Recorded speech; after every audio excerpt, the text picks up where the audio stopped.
So, from time to time in this book, there are several young single women who sing a chorus. Время от времени в этой книге мы видим, как хор из молодых незамужних девушек.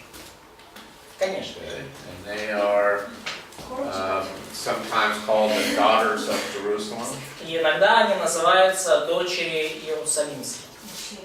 Okay, and this is an example that we have here. И вот это пример того, который мы здесь видим в стихе 4. Дочери Иерусалимские. Let's see, there is the first example of this, we will rejoice in you and be glad. We will extol your love more than one. Первый пример этого мы видим здесь, что мы будем восхищаться и радоваться тобою, превозносить ласки твои больше, нежели вино. Rightly do they love you, yes? Достойно любят тебя. And so you see that you have these young ladies looking at the wedding couple, you know, the bride and the groom. То есть, и вы видите вот этот хор незамужних девушек, которые смотрят на брачующуюся пару, на жениха и невесту. And they're, you know. И они так. Это игрушка, да? А? Да. And it's true. I mean, you know, you're like that at a wedding. It's so wonderful. Да, и конечно же, это все правда. Вам это все нравится наблюдать на свадьбе. Это чудесно. In verses 5 and 6, the bride is very aware that she has dark skin. И в 4-5 стихе мы видим, что невеста, она, скажем так, она знает, что ее кожа темна, она даже немножко этим обеспокоена. Okay, so this is just you know, it's kind of like a fashion thing, you know. Но и вот это вот, да, вопрос моды уже. Yeah, so maybe around here dark skin isn't so popular. Может быть, здесь, в ваших краях, чернокожесть и смуглость не настолько популярна. Where I'm from, having a suntan is very popular. Но там, откуда я родом, иметь хороший загар – это очень популярное дело. It shows that you're very active in the outdoors. И это показывает, что вы очень активный человек в плане того, что вы часто куда-то выбираетесь из дома. And so you must be healthy and athletic. И это говорит о вас, что вы такой здоровый, спортивный, And very desirable as a woman to have this dark skin. И для женщины очень желанным кажется иметь темную кожу, смуглую, загорелость. In reality, a lot of women just go to tanning booths to get that dark skin. В реальности, конечно, многие женщины просто идут в солярий, чтобы там загореть. Yeah, they cheat. But you know, she's just conscious that it's not cool to have dark skin where they're from. Но здесь она осознает, что в местах, откуда она родом, не так уж и здорово иметь темную кожу, смуглую кожу. But her brothers made her the caretaker of vineyards, so she spent a lot of time outside. Но ее братья, они поручили ей следить за виноградником, стеречь виноградник поставили, и поэтому она проводила много времени на солнце. And therefore she is sunburned, tanned by the sun. И поэтому она там подзагорела. Okay. Do you want to read it? You can read it if you want. Хотите прочитать? Прочитайте 4-5 стих. Будем радоваться и восхищаться тобой превыше... это 3. 4-5. Дочери Иерусалима, я черна, как шатры Кедара, но прекрасна, словно завесы Соломона. Не смотрите, что я так смугла, ведь солнце опалило меня. Мои братья прогневались на меня и заставили меня ухаживать за виноградниками. Своим виноградником я пренебрегла. So why did their brothers were angry with her? They were mean. Они были жестокие братья. Просто так? Такие. And you notice the expression that the sons of my mother, which probably means they aren't the sons of her father. So half brothers. Ага, то есть вы видите здесь вот это выражение, что сыновья моей матери, да? Братья. Сыновья матери моей. Или братья, но вот в оригинале сыновья матери моей. То есть как сводные братья, то есть не сыновья ее отца. I have 5 half brothers and sisters. У меня 5 сводных братьев и Yeah, сестер. yeah. Okay. But they're not mean to me. Но они со мной не жестоки, правда. But I will say this, that I don't have the same mother as my father's sons, and I don't have the same father as my mother's sons. And so I don't have the same status in either of those families. Но идея в том, что у меня не тот же отец, что у сыновей моей матери, и не та же мать, что у сыновей моего отца. И поэтому у меня нет статуса, на самом деле, ни в одной из семей. So, nobody cares about me. Поэтому никому до меня нет дела. Oh well. So in verse 7, the woman speaks. И в стихе 6 женщина начинает говорить. And she expresses her love for her beloved. И она высказывает свою любовь к своему возлюбленному. And she desires to be with him in the middle of the day. И она хочет быть с ним, высказывает желание быть с ним в полдень. So he's shepherding his flock, but when they lie down in the middle of the day, he can pay attention to her. И он там пасет овец, следит за ними, но когда в полдень sheep lay down, yes? Но когда в полдень овцы улягутся отдохнуть, то тогда у него появляется время на нее. Yeah. So maybe when the sheep lie down, they can lie down also. Но поэтому, если Right. когда овцы прилегли отдохнуть, они могут прилечь отдохнуть. Right, right. And then in verse 8, Solomon begins to address his beloved. И в стихе, probably, yeah, verse 9, yeah? Oh, okay. And yeah, In your 9. yeah. If you yourself do not know. Окей, да. Седьмой. Если, 7 стих в нашем, да, если ты не знаешь этого, да, то есть уже Соломон отвечает, да, прекраснейший из женщин, то иди себе по следам овец и паси козлят твоих подле шатров пастушеских. Okay, and so it turns out to be the day of their wedding.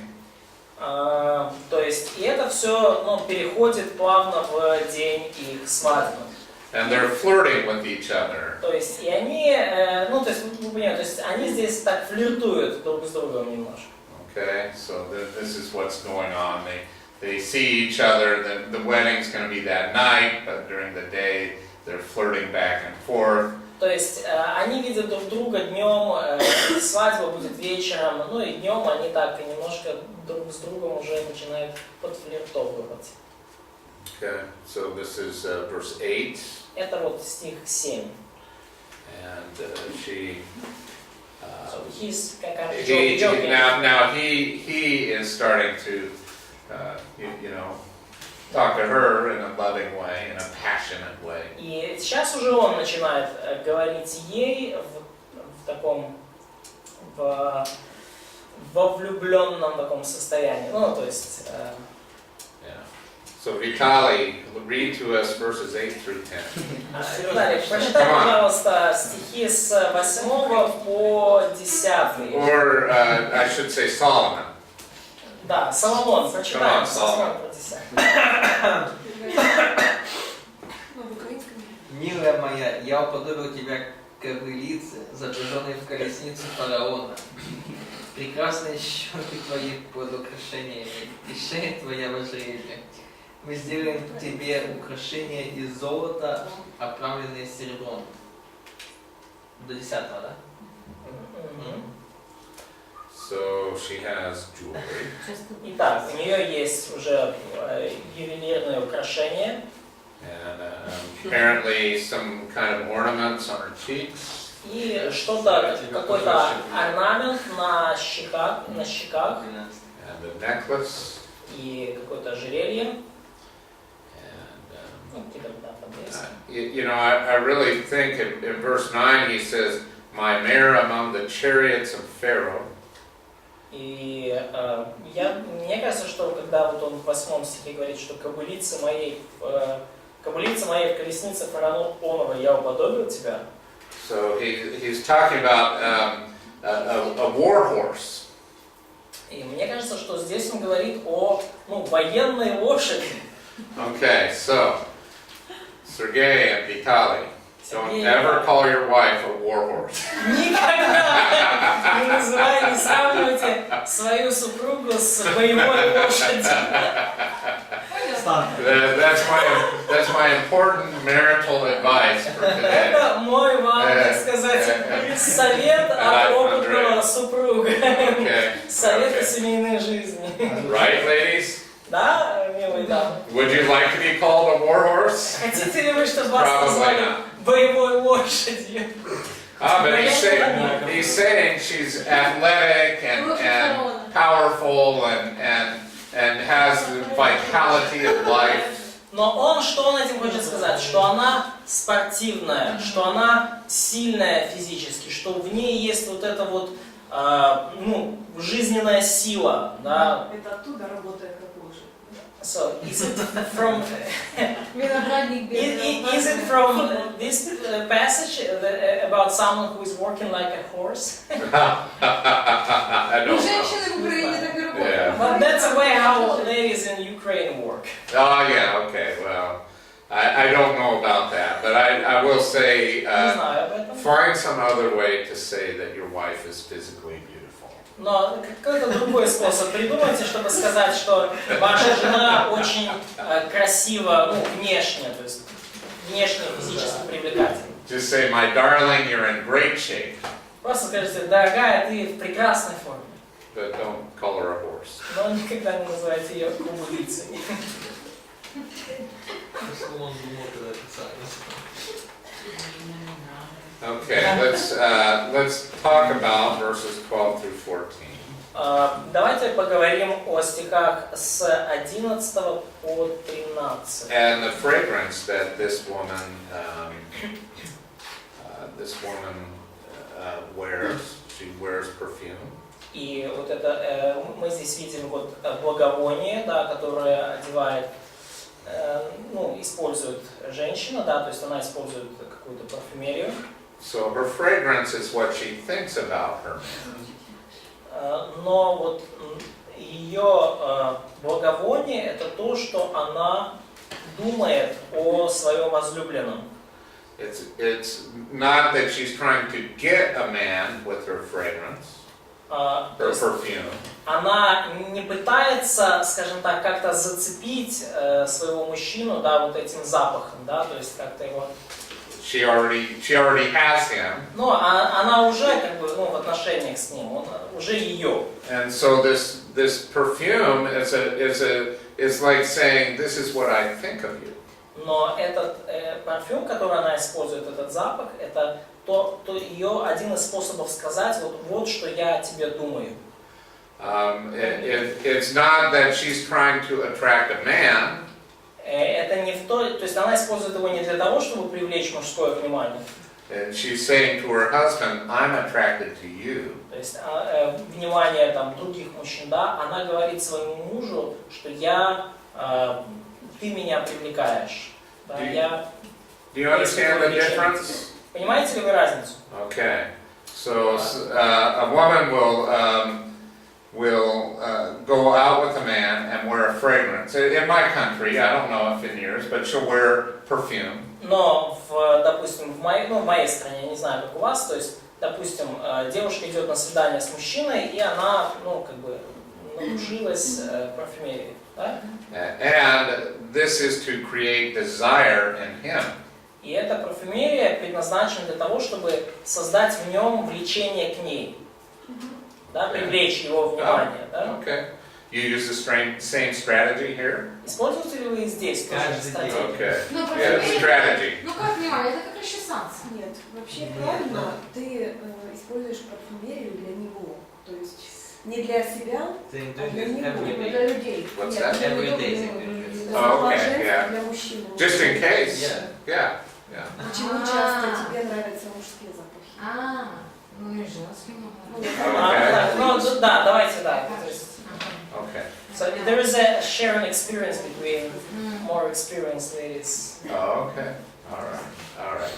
Good. That's important. Да, это тоже. Yeah, the Bible teaches us to do that too. Библия учит нас. Yeah. Here, she is expressing that she's attracted to him. Но здесь она выражает то, что она испытывает влечение к нему. This is just saying, this is what I think of you. И она использует этот запах для того, чтобы сказать, вот что я о тебе думаю. And so it may be a subtle difference, but it's not trying to get him. It's just a free expression saying I love you. То есть, может быть, такая разница малозаметная, то есть она использует аромат не для того, чтобы привлечь его внимание, а для того, чтобы выразить ему свою уже существующую любовь. Okay. Ну, понятно, понятно, что говорит учитель, но как это? So, we understand what you're saying, we understand how it's gonna work. Oh, okay. Как можно через свои духи, к примеру, выразить кому-то, что ты его любишь? So, how can a lady can express their love to someone through her perfume? It seems unclear. Okay. What All else? right.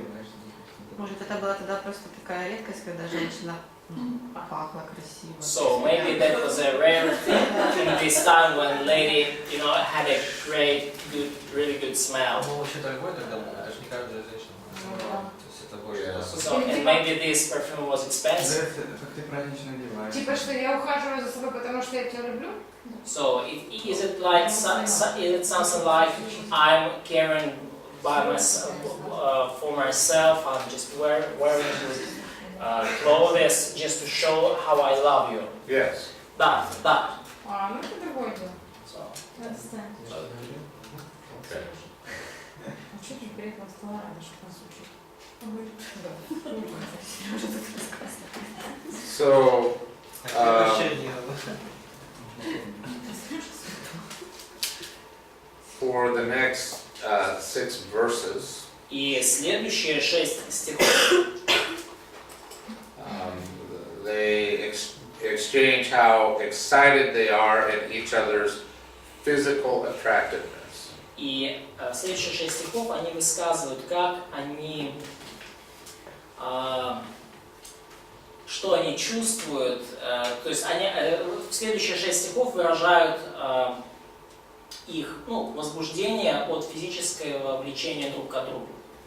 So the man says how beautiful you are, and the woman says how handsome you are. И мужчина говорит, о, ты прекрасна, возлюбленная моя, ты прекрасна, глаза твои голубиные. Он говорит, это он говорит, а она говорит, о, ты прекрасен, возлюбленный мой, любезен, и Боже у нас зелень. То есть они обмениваются такими вот комплиментами. This is in verse 16.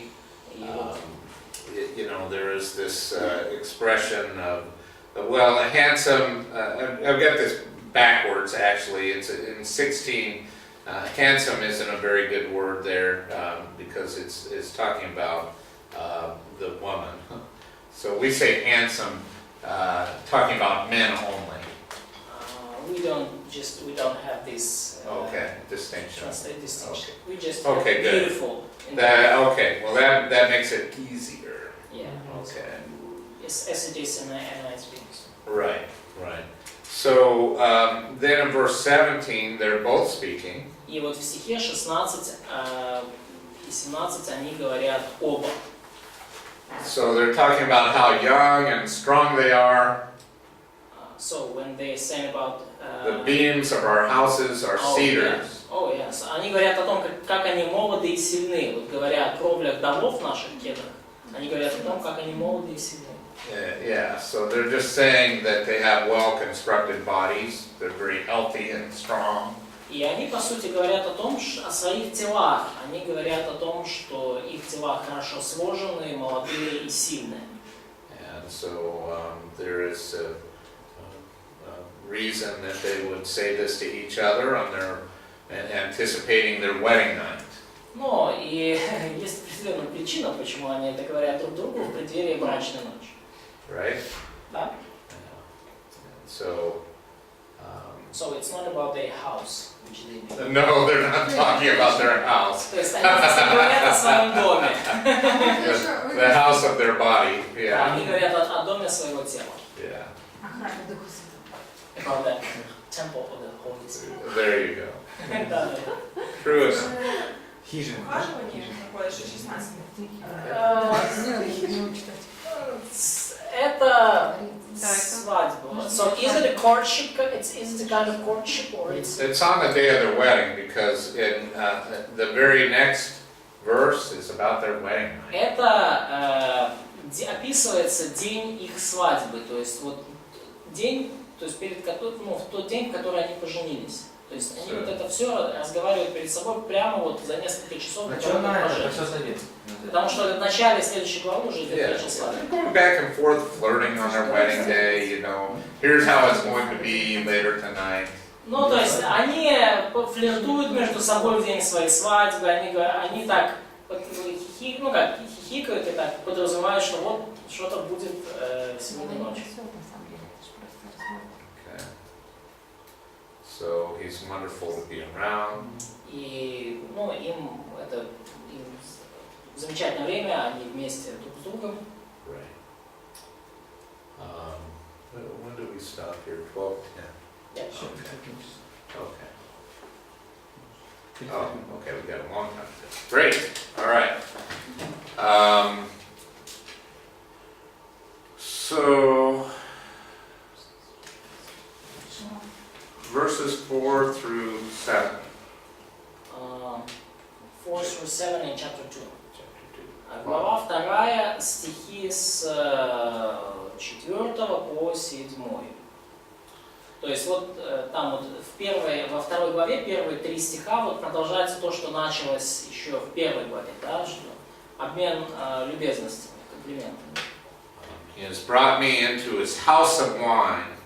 2 глава, 4 стих. Он вел меня в дом пира. Beth Hayim. Is it Hebrew, yeah? Да, вот слово на еврейском вроде слышно. And so this Beth Hayim is about a place where you celebrate. И вот это Бет Хаим, это место, где вы празднуете что-либо. And so he's saying we're going to have a big celebration. И он говорит, что у нас будет большой праздник. We're going to be intoxicated. И мы, так сказать, мы напьемся. Yeah, we'll get to that. Okay. He says we're going to be intoxicated. Ага, да. I don't think he's talking about wine. Ну, я не думаю, что он... Да, мы упьемся, и я думаю, что он здесь не говорит о вине. Okay, you see how his banner over me is love? И он дальше говорится о том, что его знамя надо мною любовь. So this is the like when they went on the wilderness journey, each tribe would have a special banner. И вы помните, да, что во время вот этого путешествия в пустыне каждое колено, у каждого колена было знамя, ну как. And this is the you follow the banner. И вы, как, ну, если вы принадлежали к этому колену Израилеву, вы следовали за этим знаменем. So this would be a great time to go to Ephesians chapter 5. И это будет отличное, как бы отличный момент, чтобы перейти к Ефесянам 5 главе. Что вы там так захитрили? And verse 25. Ефесянам 5 глава, стих 25. Sergey, I think you should read this. Сергей, думаю, тебе стоит это прочитать. Мужья, Ефесянам 5 глава, 25 стих. мужья, любите своих жен, как и Христос возлюбил церковь и предал себя за нее. Понял? And to what? To what passage? To what? Well, I think that 25 is sufficient for now. Я думаю, пока 25 достаточно. Husbands, love your wives as Christ also loved the church and gave himself for her. Yeah. So let's talk about how a man's leadership is his love. И давайте поговорим о том, каким образом лидерство, руководство мужчины в браке проявляется в его любви. And so she identified, well, he loves me, И, and therefore I'm following him. и in Song of Songs, да, и вот в Песне песней она говорит по сути, да, он любит меня, и я потому следую за ним. Is this about candy and flowers? Говорится ли здесь о конфетном букетном периоде, ну, о цветах и конфетах? Probably not. Ну, наверное, нет. Candy and flowers are nice. Конфеты и цветы — это все замечательно. Share the candy with me when you get it. So I want your candy, so you know. Ну, и, конечно же, я ничего против не имею конфет, если вы не Yeah, but принесете. you know, it's nice, but it can be meaningless. Но и какими бы хорошими ни были конфеты, по сути, они не значат ничего. Even bad men will give candy and flowers. Потому что даже плохие, недостойные мужчины могут где-то раздобыть конфеты и цветы. Правда? Да? So don't follow the guy because of the candy and flowers. Да, потому не следуйте за молодым человеком только из-за конфет и цветов. What kind of love is being talked about in Ephesians 5? Какого рода любовь, о какого рода любви говорится в Ефесянам 5:25? Sacrificial love, again. So are candy and flowers a big sacrifice? Являются ли конфеты и цветы большой жертвой? Not really. Little money.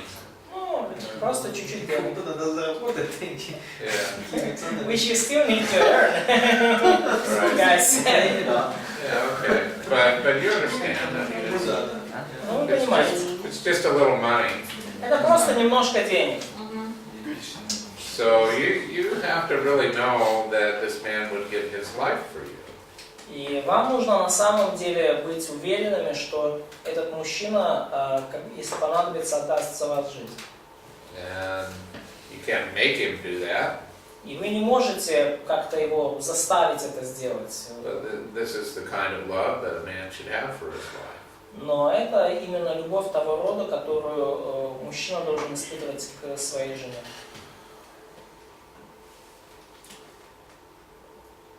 So she identifies that she will follow him because he loves her.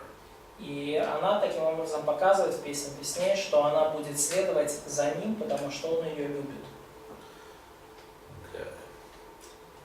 She then asked for food, И raisin cakes and apples.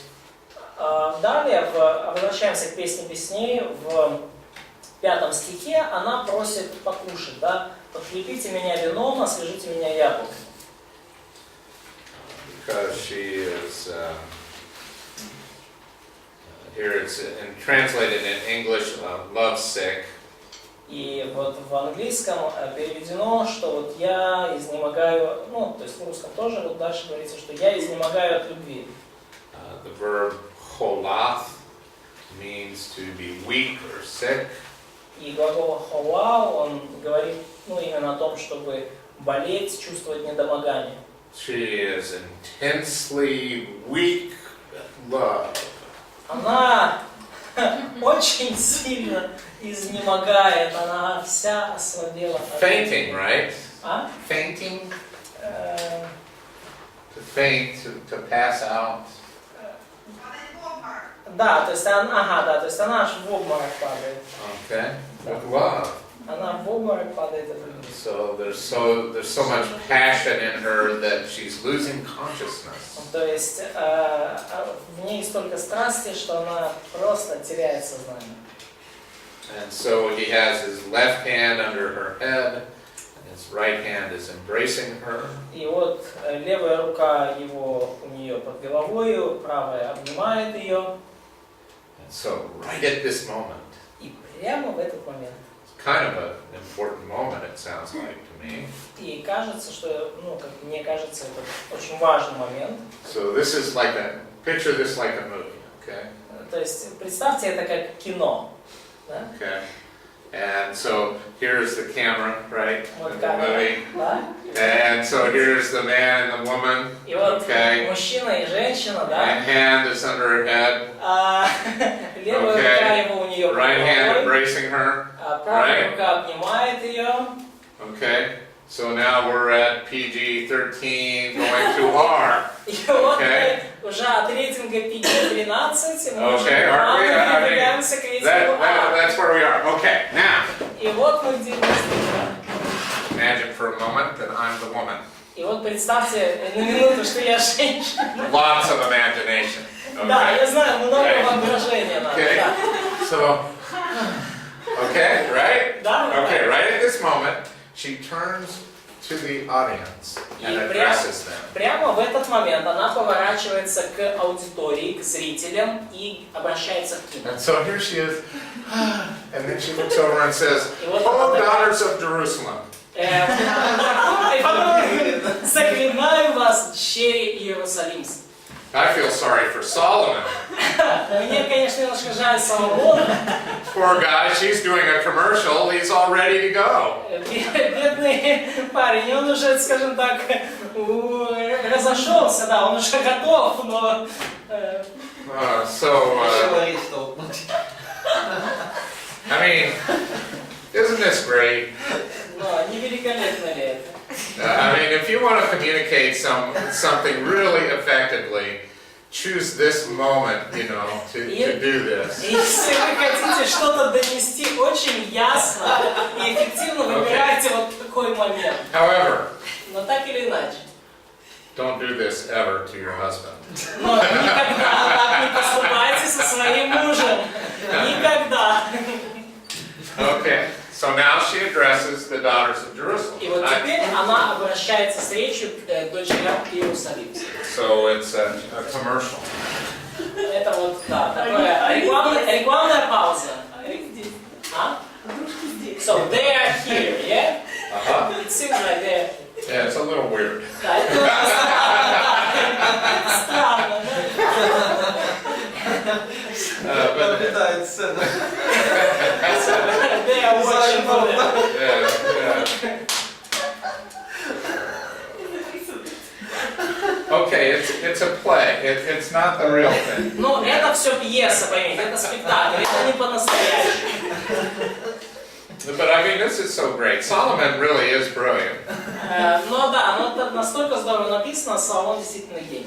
So the woman addresses the daughters of Jerusalem. И вот женщина, да, она обращается к дочерям Иерусалимским. And so she puts them under oath. И она им их, скажем так, предупреждение, да, или даже какую-то клятву, да, их как бы подводит их к определенной клятве, да, к обетованию. Yeah, do you see, if you have your Hebrew Bible open, do you see the verb there, shabbat? Ну вот, если у вас открыты ваши еврейские Библии, то видите ли вы в самом начале вот это слово шаббат, да, заклинаю, да, значит клясться, давать клятву. So to swear an oath is shabbat. To swear an oath. То есть произносить клятву, да, это и означает, да, заклинать. This is the hifil form of the verb. Hifil. Это Nina, Hifil form of the verb. Hifil, Гефиль. Это форма гифил. Гефен в этом. Gefühl. Вы же второй курс знаете, хифиль. Чего вы молчите? Вы сказали гифиль, кто? Мы не услышали. It's a form. Okay. Those two knows everything. Yeah, causative. Okay. Да. Затем. Каузативный хифиль. So to cause someone to swear. То есть побуждать кого-то сделать клятву. So Hifil of Shabbat. Да, то есть она побуждает их Yeah, дать so I'm клятву making обету. you swear an oath now. То есть я сейчас вот побуждаю тебя, Нина, да, дать обет. да. So it's like saying, swear that you will do this. То есть, и она фактически говорит, ну, поклянитесь, что вы будете это делать. And so when she says daughters of Jerusalem, she is addressing all of the young unmarried women. И когда она вот использует это обращение «щери Иерусалимские» или «дочери Иерусалимские», она фактически обращается ко всем юным, незамужним девушкам. You understand that as long as you're unmarried, you're still a daughter. То есть, понимаете ли вы, что до тех пор, пока вы не в браке, вы все еще как бы дочь. And then when you become married, you become a wife. Когда вы вступаете в брак, вы становитесь уже женой. A man will leave his father and mother, or a woman will leave her father and mother. Оставит мужчина отца своего и мать, и также самая и женщина оставляет отца своего и мать. And that leaving of her parents means that she's not a daughter, now she's a wife. И теперь, покинув своих родителей, она уже не дочь, она уже жена. Now we don't forget our parents or anything, but it is a change in status. Но, конечно, мы не забываем своих родителей, но при этом все равно происходит какая-то перемена в статусе. Okay. Now, so you swear by heaven, you swear by earth, you swear by the temple. Но мы же помним, да, не клянитесь ни небом, ни землей, ни храмом. Here she has these young women swear by beautiful animals. Но здесь она просит этих юных девушек поклясться красивыми животными. Yeah, by the most beautiful animals that God made. Ну, на самом деле, одними из самых красивых животных, которые Бог сотворил. So we may struggle with translation here. The English translation is poor, Andre. I don't know about your translation, but it's do not arouse or awaken love. Но и здесь могут быть, скажем так, некоторые трудности перевода, потому что вот говорится, что да, не будите и не тревожьте любви в английском. And we have beloved. Don't not arouse, not awake or not bother beloved. Okay. In Russian. Okay. So do not awaken sexual passion. Но идея здесь в том, да, не будите и не тревожьте возлюбленной. Идея в том, что не пробуждайте сексуальное влечение. Until it's the right time to do so. До тех пор, пока не наступило подходящее время для этого. So this message occurs several times in this book. И это послание, этот призыв, он повторяется несколько раз в книге. And the message is to remain pure. И это послание заключается в том, чтобы хранить себя в чистоте. Now look, remember our scene? И вот посмотрите, помните нашу сцену? Here we are, right like this, right? Уже прямо вот в этом, On the wedding night. на низком старте, да, в And брачную ночь. she's fainting away from passion. He's Она right here. уже в обморок падает от страсти, да, он уже тут рядом. And this should be the most beautiful moment in her life. И это, похоже, один из самых чудесных моментов в их жизни. And she's saying, don't let your body do this until the right time. И она здесь, по сути, говорит, не дайте вашим телам вот это делать до тех пор, пока время не подходящее. Yeah, until До правильного момента. until you can satisfy it with your husband. До тех пор, пока вы можете удовлетворить ваше влечение с вашим супругом. And you can see how Solomon has chosen this moment to communicate this. И вы видите, какой момент выбрал Соломон для того, чтобы донести вот эту идею.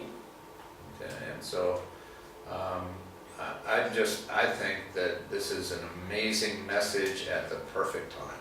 И мне кажется, что это отличное, потрясающее послание в самый подходящий момент времени. Notice how he uses the word awaken. Обратите внимание, каким образом используется вот это слово «не будите», да, то есть «не пробуждайте». Because he's implying that once these passions are awakened, they stay awake. И подразумевается, что когда эти желания и когда эта страсть и влечение пробуждены, они остаются, скажем так, уже в таком пробужденном состоянии. So they want to be satisfied once they're awake. И когда эти желания уже пробуждены, они хотят получить какое-то удовлетворение. So in Ukraine, what's a normal age for someone to be married? Какой в Украине обычный возраст людей, вступающих в брак? Сейчас или раньше? Самое Ну, наверное, от 17 до 34. From 17 to 34. Okay. Ближе к Yeah. 70. Ну, если по количеству. And in my country, it's more like from 25 to 35. Но в моей стране это больше от 25 до 35 лет. Не, у нас моложе. У Да? нас 17-22. 17, 22, 23. Да. Да, сейчас, ну вот только сейчас начинают постарше. Да, So, если раньше было. In Ukraine, especially in early times, people got married earlier. So, and now tendencies, they just Later and postpone later it. and later, Yeah, yeah. they marry later. Yeah, same in America. То же самое и в Америке. Раньше Yeah. женились раньше, а сейчас уже позже. Yeah, my grandmother was married when she was 16. Моя бабушка, например, женилась, когда ей 16. And my father was 21. А отцу моему было 21. I was 27 when I got married. Ну, я уже женился в 27.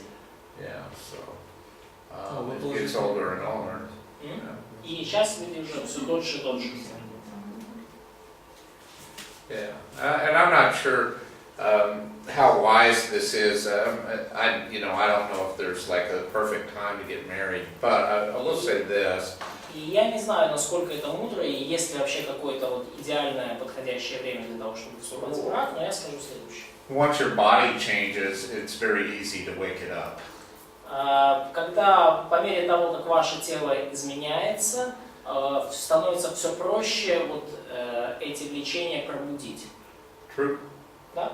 Yeah, I think so. And so, I think that you shouldn't get married just to get married. И, я думаю, что вам не нужно вступать в брак только просто для того, чтобы вступить в брак.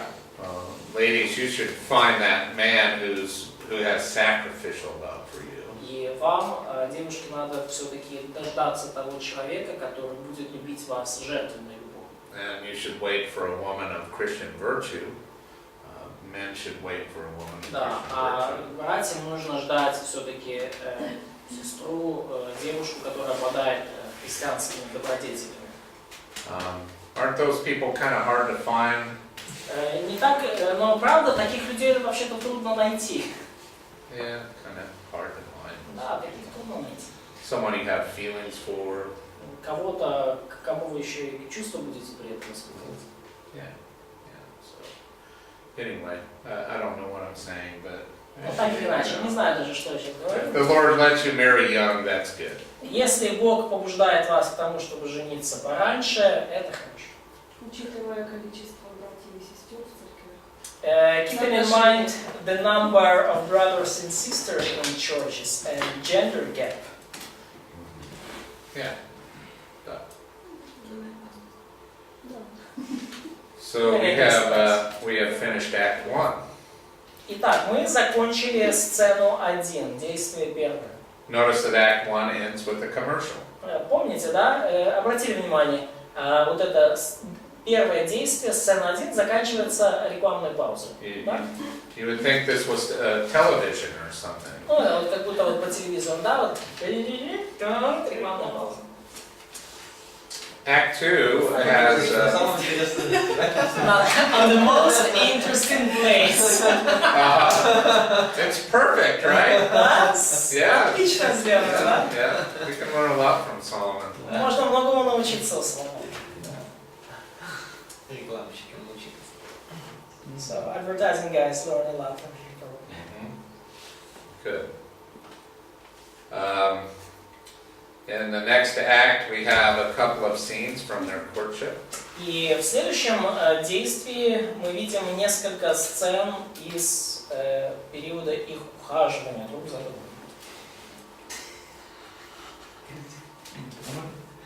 Да? Еще раз, вы можете объяснить, почему оно как попало? Получается, свадьба, потом ухаживание. Ну, это... Почему без хронологии? Да, Просто. Что объяснить? Почему именно так, нет хронологии? Почему нет хронологии? So, can you explain why it's not in the chronological order? Why the courtship goes after marriage? Well, I think that he has arranged this for dramatic reasons. И я думаю, что он это сделал, Соломон, по художественным соображениям, чтобы придать драматизму. Right? And it's very effective. И это очень эффективный прием. Do you know that the Gospel of Matthew is not chronological? Знаете ли вы, например, что Евангелие от Матфея, оно написано не по хронологии? It's not chronological. Оно не хронологично. Yeah, so Matthew wrote to be effective and he jumps around in the life of Christ. То есть Матфей написал свое Евангелие определенным образом, чтобы эффективно доносить какие-то истины, и поэтому он прыгает туда и назад в плане хронологии. There's nothing wrong with that. Is there? И ничего там плохого нет. Yeah, I don't think there's anything wrong with it. Разная цель, да? В зависимости от цели. So, depending on purpose. Could be Yeah, like that. well, yeah. Да, Yeah. да. Yeah. So I think it's kind of neat that he starts with their wedding day and then goes back to the courtship. Flashback. And yeah, there's a flashback. And here's the reason for the flashback. Let me see Да, if то I can. есть это вот, ну, своего рода, как мы называем, флешбэк, да, то есть взгляд в прошлое, да, то есть он дает сначала сцену свадьбы, а потом как флешбэк, взгляд в прошлое во времена их ухаживания. Есть причина для этого. Now when it goes back to the courtship, it shows them being careful about awakening those passions. Потому что когда он показывает сцену, вот эти сцены их ухаживания, то он показывает, что они были очень внимательны к своим страстям и желаниям и к тому, чтобы их не пробудить. And in this coming scene of courtship, И вот в этой грядущей сцене ухаживания they find themselves alone они оказываются наедине out in the countryside. на природе. Circumstances are perfect. И обстоятельства складываются, в общем-то, ну, скажем так, великолепно. They could awaken those passions. И они великолепно в плане того, что они могут уже пробудить свои желания. And they choose to be responsible instead. Но вместо этого они выбирают вести себя ответственно. And so if you go back to the wedding night for a moment. И если вы на минутку, скажем так, посмотрите на сцену брачной ночи, And our little commercial that we had. И вот снова маленькую рекламную паузу, которая там встречается. Why is she able to say to her audience, "Boy, this is great. You know, I'm fainting with passion. This is the most amazing moment." Как вы думаете, почему она может сказать, что я просто в обморок падаю от страсти, это так великолепно, это так здорово. Isn't it because she's kept herself pure? Не потому ли, что до этого она хранила себя в чистоте? Yeah, there's no conflict of conscience, there's no guilt. И нету конфликтов совести, нету чувства вины. And so there's purity, and that makes it wonderful. И есть, мы видим здесь чистоту, и именно эта чистота делает происходящее таким чудесным. So, Sergey, I think this is why now we go back to the courtship. We've established that they're coming together is just amazing. И я думаю, именно поэтому сейчас автор обращается к их ухаживанию, да, чтобы показать, что, почему то, что произойдет дальше, брачную ночь, является таким потрясающим и прекрасным. Now they flash back to the courtship to show why it can be so amazing. Да, то есть, и они, показывают, то есть через демонстрацию их ухаживания, они показывают причину, почему так все у них прекрасно складывалось. So does that make sense? Does that help? Сергей, то есть понятно ли это, кажется ли это логично? Okay. So we have about 10 minutes here, is that right? Almost 5 minutes? 5, 6, 7. Okay. Let's talk about, I want to finish this book today. That's going to be challenging, but I'm going to try. Так, я постараюсь, конечно, сегодня закончить эту книгу, это будет немножко трудно, наверное, но я постараюсь. I want to just talk about God's forgiveness. И я хочу немножко поговорить о божественном прощении. So it's not unusual in our country because in America we have a very degenerate country. И это не является чем-то необычным для нашей страны, потому что, например, моя страна, Америка, она очень распущена. So much sexual degeneracy. Очень много, этой уже... And all the time young people get involved in what they should not. Вот именно распущенности и развращенности в Америке, и постоянно молодые люди, они делают нечто, что не должны делать. And then as Christians, if they become a Christian or as a Christian, if they sin, they wonder if they've ruined everything. И будучи христианами или став христианами, они пытаются понять, то есть они думают, им кажется, что они уже все в своей жизни разломали. Okay, so let's talk about 1 John 1:9. И давайте поговорим о 1 Иоанна, 1 глава, 9 стих. Okay, 1 John 1:9. If we confess our sins, two things happen. И 1 Иоанна 1:9, если мы исповедуем наши грехи, происходят две вещи. He forgives the sin. He releases us Он from прощает the нам guilt наши of the sin. грехи и освобождает нас от вины за грех. And he cleanses us from all unrighteousness. И далее Он очищает нас от всякой неправды. Katharizo, to make clean. То есть греческое слово катаридзо, очистить, So сделать чистым. I think in the case where someone has participated in sexual sin before marriage, that there is forgiveness and cleansing. И я считаю, что для тех людей, которые, скажем, у которых были сексуальные связи до брака, и для них также есть очищение. And also, what does God think of our sin once we've confessed it and forsaken it? Forsaken? Forsaken, left it behind. Да, что Бог думает о нашем грехе, когда мы исповедовали его и оставили его? Ничего. He remembers it no more. Он больше его не помнит. It's as far as the east from the west. То есть этот грех уже так же далеко, как запад от востока. And it's in the deepest part of the ocean. И глубины, он как будто бы в глубинах морских. And no fishing. Фишинг. No fishing there in the deepest part Да, of the ocean. и там, как мы понимаем, в самых глубинах океана там никто не ловит рыбу. Yeah. If God has forgotten it, then why do we remember it? И если Бог нас простил, почему мы постоянно об этом вспоминаем?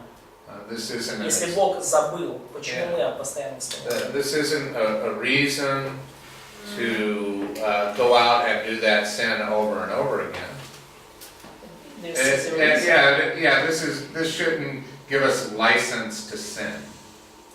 И это не должно давать нам лицензию на грех, да, это не является причиной повторять этот грех снова и снова. However, it should give us the ability to leave that sin behind and live in purity. Но так или иначе это должно помочь нам оставить грех за спиной и жить дальше в чистоте. And to experience the blessings of marriage that God has designed for us. И пережить благословение того брака, который Бог для нас приготовил. Thanks to Jesus Christ, И благодарение Иисусу Христу past mistakes don't have to cast a shadow on the blessings of marriage. что прошлые ошибки не должны затемнять, проливать тень на благословение брака. Да? Да?